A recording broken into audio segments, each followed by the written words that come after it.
17 বছর বয়সী বিজয় তেজগাঁও এলাকার এই ভবনটির তৃতীয় তলায় ইন্টারন্যাশনাল ডিস্ট্রিবিউশন কোম্পানি আইডিসির পরিচ্ছন্নতা কর্মী হিসেবে কাজ করত।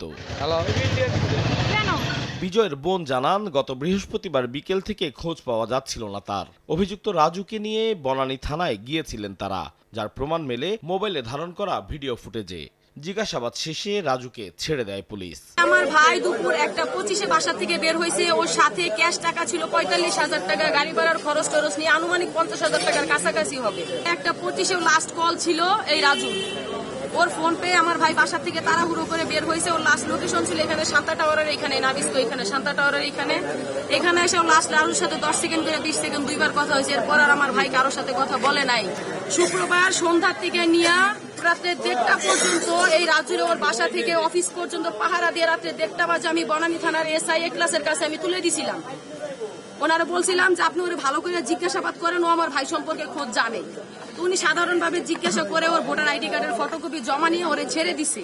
আইডিসি লিমিটেডের কর্মকর্তা জানান, শনিবার সকাল থেকেই রাজু ও বিজয়কে খুঁজে পাচ্ছিলেন না তারা। ওইদিন বিকেলে রাজু জানায় বিজয়ের সাথে আর্থিক লেনদেন নিয়ে ঝগড়া হয় তার। শনিবারে গিয়ে আমরা ট্রেস পাইছি একদম রাতের দিকে, নাকি তাকে সে বলছে যে আমি বাড়ি চলে আসছি। এরপরে আজকে সে ফোন দিছে আমাদেরকে। ফোন দিয়ে রাজু কি বলেছে, কার সাথে ঝগড়াঝাটি হয়েছে বলেছে? এই আমাদের এই যে ক্লিনার যে বিজয়, ওর সাথে টাকা পয়সা লেনদেন নিয়ে কিছু একটা ঝামেলা হয়েছে আর কি। এদিকে নিখোঁজকে আটকে রাখা হয়েছে এমন অভিযোগ পেয়ে রোববার সন্ধ্যায় আইডিসির অফিসে যায় পুলিশ। এ সময় ভবনের জেনারেটর রুমের তালা ভেঙে সেখান থেকে উদ্ধার করে বিজয়ের মরদেহ।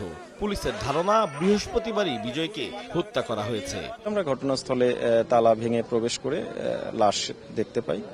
তো প্রাথমিকভাবে এইটি আমাদের হত্যাকাণ্ড বলেই মনে হয়েছে। কিছু চিহ্ন আছে, তো পরিপূর্ণ পোস্টমর্টমটা সম্পন্ন হলে আরো আমরা বিস্তারিত বলতে পারবো।